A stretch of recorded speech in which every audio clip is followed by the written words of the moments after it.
సిరాజ్ ఖాన్ గారు మాట్లాడుతున్నారు. సిరాజ్ వీరేంద్ర యాదవ్ గారు మీకు మళ్ళీ అవకాశం ఇస్తాను. సిరాజ్ ఖాన్ గారు మీరు మాట్లాడిన దానిపైన మాట్లాడారు. సిరాజ్ ఖాన్ గారు కంటిన్యూ. సార్ మీరు మన యాదవ్ గారు సార్ మీరు అవుట్లైన్ ఆఫ్ అది బిల్ చెప్తున్నారు. మీరు లోపల వెళ్ళండి సార్. 9 పాయింట్స్ ఎలా ఉందంటే నిజంగా అంటున్నాను నేను, ఈ దేశానికి చాలా అన్కాన్స్టిట్యూషన్ ఉంది. మీరు the ideology of BJP is what?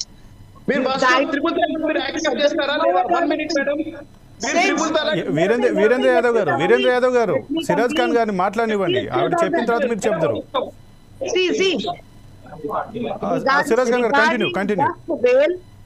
Regarding Waqf bill, మీరు ఇప్పుడు దేశం మొత్తం ఎందుకు ప్రొటెస్ట్ చేస్తున్నారు? వట్టి ముస్లిమే ప్రొటెస్ట్ చేస్తలేరు, అన్ని ఎంపీస్ కూడా లోపల.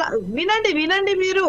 C you need to understand, being a BJP party member also, మిమ్మల్ని అండర్స్టాండ్ ఇప్పుడు చెయ్యాల మీరు. ఎందుకంటే మీరు సరాసరిగా మాట్లాడుతున్నారు. అట్లా లేదు సార్, దానిలో నిజమైన చాలా పెద్ద డిసిషన్స్ ఉన్నాయి. ఏదో ఈ కమ్యూనిటీ మీద చాలా అటాక్స్ ఉన్నాయి. నేనంటున్నాను, తెలుగు సరిగా రాదు కానీ ఇది నిజంగా అంటున్నాను.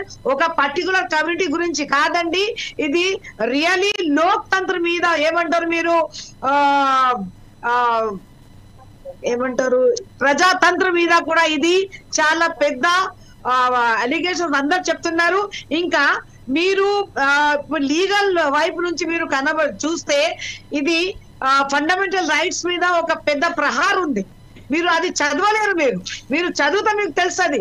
మాకు ఏదైతే గవర్నమెంట్ మీద మాకు ఇది ఉందా, గవర్నమెంట్ మాకు ఎనిమి లేదు కదా. ఇప్పుడు ఎన్ని సంవత్సరం మేము చూసినాం కదా.